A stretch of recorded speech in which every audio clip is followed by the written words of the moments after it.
Hello అండి, అందరికీ welcome back to my channel Durga Madhuri nursing officer. ఈరోజు మన వీడియో ఏంటంటే వూండ్ హీలింగ్ ప్రాసెస్ అనేది చెప్పబోతున్నాను. వూండ్ హీలింగ్ ప్రాసెస్ అంటే సపోజ్ ఏమైనా సర్జరీ ఏమైనా అయిందనుకోండి, అక్కడ ఆల్రెడీ మనం ఓపెన్ ఏరియాలో పెడతాం కాబట్టి మైక్రో ఆర్గానిజమ్స్ ఎక్కువ ఉంటుంది ఎయిర్లో.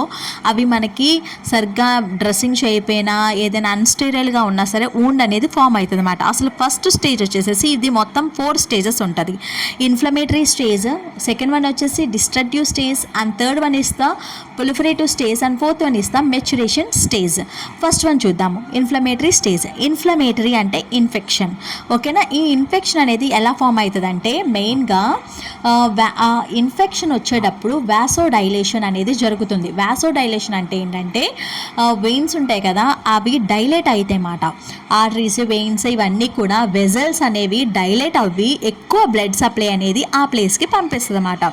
ఎందుకంటే అక్కడ మైక్రో ఆర్గానిజమ్స్ అనేవి ఉండడం వల్ల ఇక్కడ మనకి యాంటీబాడీస్ అనేవి పంపిస్తుంది. బ్లడ్ ద్వారా యాంటీబాడీస్ అనేవి ఆ ప్లేస్కి వెళ్తాయి అన్నమాట. అక్కడ యాంటీజెన్ యాంటీబాడీ రియాక్షన్ అనేది జరుగుతుంది. యాంటీజెన్ యాంటీబాడీ రియాక్షన్ జరిగినప్పుడు సెకండ్ స్టేజ్ డిస్ట్రక్టివ్ స్టేజ్ అన్నమాట. అంటే యాంటీజెన్ యాంటీబాడీ రియాక్షన్ జరిగినప్పుడు మనకి మ్యాక్రోఫేజెస్ అనేవి రిలీజ్ అవుతాయి. అదే ఇంకొకటి ఏంటంటే ఫైబ్రోనోజెన్ అనేది ఫామ్ అవుతుంది. ఫైబ్రోనోజెన్ అంటే ఏంటంటే నెట్ టైప్ లాగా మనకి ఆ వూండ్ ప్లేస్లో ఫామ్ అవుతుంది అన్నమాట. తర్వాత థర్డ్ స్టేజ్ వచ్చేసి ప్రొలిఫరేటివ్ స్టేజ్. ఇంకా నెట్ స్టేజ్లో ఫామ్ అయిపోయిన తర్వాత ప్రొలిఫరేటివ్ స్టేజ్ అనేది స్టార్ట్ అయ్యిద్ది. ఏంటంటే మళ్ళీ కొత్తగా కొలాజిన్ అనేది స్టార్ట్ అవ్వడం 7 డేస్లో. ఇది ఎన్ని డేస్ ఉంటుందంటే 3 to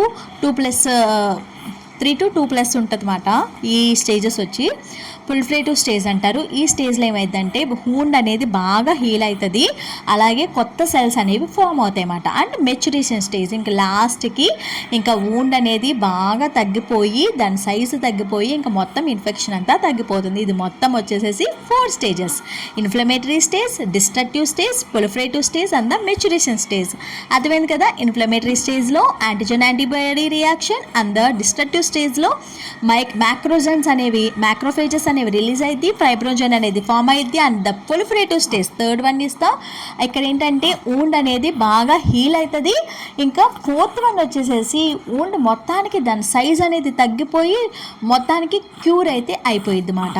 మరి ఈ వీడియో కనుక మీకు యూస్ఫుల్ అయితే కనుక లైక్ చేయండి, షేర్ చేయండి అండ్ సబ్స్క్రైబ్ చేసుకోండి friends. Love you all, bye.